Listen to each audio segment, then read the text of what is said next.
Menurut Kasat Reserse Narkoba Polresta Denpasar Kompol Gede Ganevo, pihaknya telah mengamankan 2 orang tersangka yang diduga sebagai pengedar sekaligus pengguna narkoba.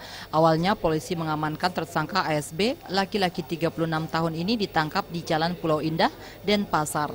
Dari hasil penangkapan penggeledahan, polisi berhasil mengamankan 1 paket sabu yang rencananya akan diedarkan di wilayah tersebut. Selanjutnya, polisi mengamankan tersangka AAC, seorang pekerja swasta ditangkap saat akan mengedarkan sabu-sabu di Jalan TEK Umar Barat, Denpasar. Dari tangan tersangka berhasil mengamankan 2 paket sabu. Kini pihak kepolisian masih terus mengembangkan kasusnya untuk mengungkap jaringan pengedar narkoba lainnya. Melakukan penangkapan terhadap 2 orang yang kita duga kuat sebagai pelaku maupun juga sebagai pengguna. Ya, karena begitu kita lakukan penangkapan, kita juga mendapatkan BB yang berupa alat-alat untuk menggunakan sabu ini.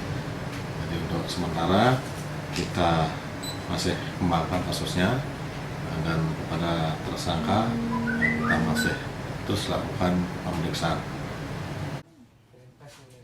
Kini kedua tersangka dan barang bukti telah diamankan di Polresta Denpasar.